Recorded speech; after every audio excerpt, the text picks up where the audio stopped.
صوبائی وزیر سعید غنی میڈیا سے گفتگو کر رہے ہیں۔ جو پاک فوج کا ادارہ ہے خدا نخواستہ وہ تباہ ہو جائے۔ عمران خان چاہتا ہے خدا نخواستہ پاکستان کے ٹکڑے ہو جائیں۔ عمران خان چاہتا ہے کہ پاکستان کا الیکشن کمیشن تباہ ہو جائے۔ عمران خان چاہتا ہے کہ ہمارا معاشرہ تباہ ہو جائے۔ تو یہ تمام چیزیں وہ کسی ایجنڈے کے تحت کر رہا ہے، اور یہ ایک بڑی اچھی بات ہے کہ ہم نے پھر دوبارہ قانون کا راستہ اختیار کیا، اور پاکستان پیپلز پارٹی نے عمران خان کو اپنے اس بے بنیاد الزام کی بنیاد پر لیگل نوٹس بھیجا ہے۔ لیکن بڑی ایک مذاقہ خیز بات اس نے پھر کہی، جو کل سنا میں نے، کہ وہ کہہ رہا ہے کہ بہت اچھا ہوا، میں تو دعا کر رہا تھا کہ آصف علی زرداری جو ہے اس طرح کرے اور میں کورٹ میں لے جاؤں، اور اپنی باتیں ساری اس نے دہرائی۔ آپ کو یاد ہوگا جب یہ ووٹ آف نو کانفیڈنس کا فیصلہ ہوا تو اسی عمران نیازی نے یہ کہا کہ میں تو دعا کر رہا تھا کہ یہ جو ہے وہ میرے خلاف ووٹ آف نو کانفیڈنس لے کر آئیں، اور میں تو دعا کر رہا ہوں، اللہ تعالیٰ نے میری دعا سن لی، اب یہ میرے ٹریپ میں آ گئے ہیں اور میں پتہ نہیں کیا سرپرائز دوں گا۔ ٹریپ کیا ہونا تھا، بہرحال اس کی وزارت عظمیٰ گئی، آئینی طریقے سے گئی، آج پھر اس نے وہ بات دہرائی ہے۔ مجھے تو حیرت ہوتی ہے کہ وہ کہتا ہے کہ آصف علی زرداری صاحب کی کیا ساکھ ہے، اور وہ آئیں گے تو میں یہ پوچھوں گا، میں یہ پوچھوں گا۔ تو بھائی جب تو جائے گا عدالت میں، بلکہ ابھی بھی ایک کورٹ کیس میں چل رہا ہے، باقی تو پوچھے گا نا تو نے قتل کتنے کیے، تو نے کرپشن کتنی کی، تیرے سے تو ایک سوال پوچھ رہے ہیں، تیرے بچے کتنے، یہ بتا دے، صرف یہ بتا دو کہ تمہارے بچے کتنے، یہ دو ہیں جن کو تم اون کرتے ہو، اس کے علاوہ بھی کئی اور ہیں، اور کس کس ملکوں میں ہیں۔ جو آدمی مورلی کرپٹ ہو، یہ تو بہت دنیا جانتی ہے کہ اس کا جو کریکٹر ہے وہ کیا ہے۔ فائنینشلی کرپشن اس کی سامنے آ گئی ہے وزیر اعظم بننے کے بعد، اور یہ بات بھی سب کے سامنے ہے کہ عمران خان جب وزیر اعظم بنا اور اس کے اگلے 4 مہینوں میں اس کے اثاثوں میں 5800% اضافہ ہوا۔ یہ شاید ہی پاکستان کی تاریخ میں کسی شخص کے، کسی وزیر اعظم کے اتنی تیزی سے اثاثے بڑھے ہوں۔ عمران خان کے اثاثے بڑھے تھے۔ ہم نے اس وقت بھی سوال اٹھایا تھا کہ ان اثاثوں میں اضافہ کیسے ہوا، تب یہ توشہ خانے کا ڈاکہ جو ہے سامنے نہیں آیا تھا، لیکن جب بات آگے بڑھی تو آپ نے دیکھا کہ توشہ خانے کا ڈاکہ بھی سامنے آیا، پھر یہ گوگی کی جو کرامات تھیں وہ بھی کھل کر سامنے آئیں، پیرنی کی جو کرامات تھیں وہ بھی کھل کر سامنے آئیں۔ تو عمران خان کی جو کرپشن تھی وہ بھی اب کسی سے ڈھکی چھپی نہیں رہی ہے، اور عمران خان باتیں کرتا ہے ریاست مدینہ کی، لیکن حرکتیں اس کی ساری جو ہیں وہ اللہ معاف کرے، اب میں الفاظ ہی استعمال کرنا چاہتا ہوں، ایسی ہیں کہ اس کو سنسار ہونا چاہیے۔ یہ آدمی، ویسے مجھے حیرت اس کے فالوورز پر بھی ہوتی ہے، عمران خان کے بچے ادھر ادھر پھر رہے ہو جس کو مانتا نہیں ہو، پھر بھی کہتے ہیں کوئی بات نہیں، ریاست مدینہ یہ بنائے گا۔ عمران خان عدت میں نکاح کر لے تب بھی کہتے ہیں جی کوئی بات نہیں ہے، ریاست مدینہ یہ چلائے گا۔ عمران خان ماہ محرم میں نکاح کر لے تب بھی کہتے ہیں کوئی بات نہیں ہے، ریاست مدینہ یہ چلائے گا۔ عمران خان نکاح کے اوپر وہ دوسرا نکاح کر لے پھر بھی کہتے ہیں کوئی بات نہیں ہے، ریاست مدینہ یہ چلائے گا۔ مطلب ایک آدمی اتنا کریکٹر لیس ہو، جس آدمی کو میں پہلے بھی کہہ چکا ہوں، اگر آپ لوگوں کے پاس کبھی کوئی اسلام آباد میں آپ رہتے ہو، شاید آپ کو ہو، آپ کے پاس کوئی ویڈیو، عید کی نماز پڑھتے ہوئے وزیر اعظم کی، صدر کی، چیف منسٹرز کی، گورنرز کی ویڈیوز آتی ہیں عید کے دن کہ جی یہاں نماز پڑھی۔ اس کی ایک میں نے دیکھی تھی، ایک، اور وہ بھی شاید دوپہر میں 12 بجے شاید آئی تھی کہ یہاں سے نماز پڑھی، نیند سے اٹھا کے کسی نے کہا بھائی نماز پڑھو عید کا دن ہے، پہلی دفعہ جب وزیر اعظم بنا پہلی نماز۔ اس سے پہلے عید کی نماز نے پڑھی تھی طاہر القادری صاحب کے ساتھ دھرنے میں، شاید وہ بھی غلط پڑھی تھی۔ نماز جنازہ اس کی کبھی پڑھتے ہوئے دیکھی آپ نے کسی کی؟ ایک پڑھی تھی غائبانہ ارشد شریف کی، وہ بھی غلط پڑھی تھی۔ جس آدمی کو، ہم بھی گنہگار لوگ ہیں، جس آدمی کو نماز نہ پڑھنے آتی ہو، جس آدمی کی کوئی ایسی شواہد موجود نہ ہو کہ اس نے عید کی نمازیں بھی پڑھی ہیں کہ نہیں پڑھی ہیں، وہ آدمی ریاست مدینہ ہے، اس کے فالوور کہتے ہیں جی بلے بلے یہ بنائے گا، باقی چیزیں میں آپ کو بتا چکا ہوں۔ تو عمران خان ایک انتہائی بد کردار آدمی ہے، جھوٹا آدمی ہے، منافق آدمی ہے، اور عمران خان ایک فتنہ ہے جو اس ملک کو نقصان پہنچانا چاہتا ہے، اور پھر اس فتنے سے کئی فتنے پیدا ہوئے۔ شیخ رشید، جس کو یہاں عام طور پہ پنڈی کا شیطان کہتے ہیں آپ کے یہاں، اور پتہ نہیں وہ جو کون سا ہے وہ یہاں ایک نالا جو ہے، نالا لئی کیا بولتے ہیں، نالا لئی، نالا لئی، ہاں، یہ شاید اسی کی کہیں کی پیداوار ہے۔ وہ بھی ایک بدکردار آدمی ہے، گرفتار ہوا ہے تو اس کی آپ لینگویج دیکھیں گے وہ کیا ہے. بھائی اگر تم یہ سمجھتے ہو کہ تمہارے ساتھ زیادتی ہوئی ہے تو عدالتیں جتنی جلدی ریلیف پی ٹی آئی کے لوگوں کو دے رہی ہے تو آپ کو تو پریشانی نہیں ہونا چاہیے. آپ جائیں گے ایک آدھ دن میں آپ کی ضمانت ہو جائے گی، بھلے آپ کے پاس سے غیر قانونی جو ہے وہ اسلحہ نکلے، آپ کے پاس سے شراب نکلے، آپ کے پاس سے جو چیز نکلے، کوئی بات نہیں، آپ کو ضمانت مل جائے گی. آپ الیکشن کمیشن کے ممبران کے خاندانوں کو دھمکیاں دیں، ان کو جان سے مارنے کی دھمکیاں دیں، آپ کو ضمانت مل جائے گی، کوئی مسئلہ نہیں ہے. تو آپ کو فکر مند نہیں ہونا چاہیے. لیکن میں یہ سمجھتا ہوں کہ قانون کے مطابق کارروائی ضرور ہونی چاہیے. شیخ رشید نے گرفتار ہونے کے بعد جو مزید بکواس کی ہے اس بکواس کے اوپر بھی کارروائی بنتی ہے. اگر شیخ رشید یہ کہہ رہا ہے کہ آصف علی زرداری عمران خان کو قتل کروانا چاہتا ہے، اور اگر شیخ رشید یہ کہہ رہا ہے کہ آصف علی زرداری نے اس کام کے لیے کسی دہشت گرد تنظیم کو پیسے دیے ہیں، تو اس کا مطلب یہ ہے کہ شیخ رشید کے پاس کوئی شواہد ہوں گے، کوئی گواہ ہوں گے کہ جی کس تنظیم کو پیسے دیے، کتنے پیسے دیے، کس طرح سے دیے. تو اگر وہ چیز پوچھنے کے لیے کوئی آپ کے خلاف ایف آئی آر کٹی ہے اور ایک سنگین الزام ہے، ایک سابق صدر پاکستان پر، ایک پارٹی کے سربراہ پر آپ کسی کو قتل کرنے کا الزام لگا رہے ہیں، جھوٹا الزام لگا رہے ہیں، اور آپ کہہ رہے ہیں ہم سے کوئی نہ پوچھے، تو میں یہ سمجھتا ہوں کہ بالکل قانون کے مطابق اس کی گرفتاری ہوئی ہے. میں تو یہ کہوں گا کہ شیخ رشید کے اور بھی جو کرتوت اور دندے ہیں اس پر بھی اس کے خلاف کارروائی ہونی چاہیے. بلکہ آپ لوگ کبھی یار حلیم شاہ کا کوئی انٹرویو کر لو، ایک آدھا کوئی پوچھ لو اس سے، اس کی موبائل فون کے یاد کر لو، شاید اس میں سے کوئی چیزیں آپ کی مل جائیں جو یہ ریاست مدینہ کے یہاں نام نہاد دعوے دار بنتے پھر رہے ہیں. اتنے بدکردار لوگ ہیں اور قوم کو انہوں نے پتہ نہیں کس راستے پہ لگایا ہوا ہے. میں یہ مطالبہ کرتا ہوں کہ شیخ رشید کے خلاف بھی سخت ترین کارروائی ہونی چاہیے، اور عمران خان بھی عدالت میں آئے اور عدالت میں آ کر یہ ثابت کرے کہ جو الزام آصف علی زرداری کے اوپر اس نے لگایا ہے اس کے پاس کیا شواہد ہیں. صرف اور صرف جو میری رائے ہے، سمجھتے ہیں کہ آصف علی زرداری جو کچھ عرصہ پہلے عمران خان کی بندوق کے نشانے پر تھا، تب آصف علی زرداری اس کی بندوق کے نشانے پہ تھا. آج جو ہے یہ آصف علی زرداری کے بندوق کے نشانے پر خود ہی اپنے آگے بیٹھ گیا کہ میں آصف علی زرداری کے بندوق کے نشانے پر ہوں. ہم نے تو کچھ نہیں کہا ہے. تو اس کے حواس پر آصف علی زرداری طاری ہے. اس کو یہ پتہ ہے کہ اس کی حکومت کے خلاف عدم اعتماد کی تحریک جو کامیاب ہوئی ہے اس میں پاکستان پیپلز پارٹی، آصف علی زرداری اور چیئرمین بلال بھٹو زرداری کا ایک مرکزی کردار ہے، اور انہوں نے تمام جماعتوں کو اکٹھا کیا اور عمران خان کی ناجائز وزارت عظمیٰ کے دور کو ختم کیا. تو اس وجہ سے اس کے وہ حواس پہ طاری ہیں. اسے پتہ ہے کہ پنجاب کے اندر بھی اگر تبدیلی آ سکتی تھی تو آصف علی زرداری صاحب کے تھرو آ سکتی تھی. اسے یہ محسوس ہو رہا ہے کہ بلوچستان کے اندر بھی اگر پیپلز پارٹی کی طرف لوگ آ رہے ہیں تو آصف علی زرداری صاحب کی محنتوں سے آ رہے ہیں. اسے یہ پتہ ہے کہ صوبہ سندھ میں پیپلز پارٹی اگر مضبوط ہو رہی ہے تو آصف علی زرداری کی محنتوں کی وجہ سے ہو رہی ہے. اسے یہ پتہ ہے کہ پنجاب میں پیپلز پارٹی کا ریوائول جو اس کو ہوتا ہوا نظر آ رہا ہے وہ آصف علی زرداری اور بلال بھٹو زرداری کی کاوشوں کی وجہ سے ہو رہا ہے. تو اس سے یہ اندازہ ہے کہ اگر میں آصف علی زرداری کو ہٹ نہیں کروں گا، اس پر اتنے غلیظ الزامات نہیں لگاؤں گا، تو آصف علی زرداری عمران خان کی سیاست کو خاک میں ملا دے گا.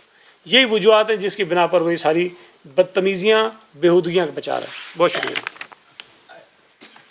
جی جی جی سر. آپ نے بڑی اچھی بات کی کہ الزامات لگائے کہ ماضی میں بھی پیپلز پارٹی کے بہت سارے الزامات لگائے جاتے رہے، لیکن 2008 میں پیپلز پارٹی نے کہا کہ ہم سیاسی جاتے رہے، کبھی بھی سیاسی وکٹمائزیشن نہیں کی 2008 سے 13 کے. اس کے بعد آپ commitment of the government of the Kingdom of Saudi Arabia under the leadership of Custodian of the Holy Mosque, King Salman ibn Abdul Aziz Al Saud, to always stand by our Pakistani brother in order to reach our brotherly relation in new height. Ladies and gentlemen, at the end, I once again thank you all the participating in this ceremony and prayer for the peace and prosperity and stability for both brotherly country. Assalamu alaikum.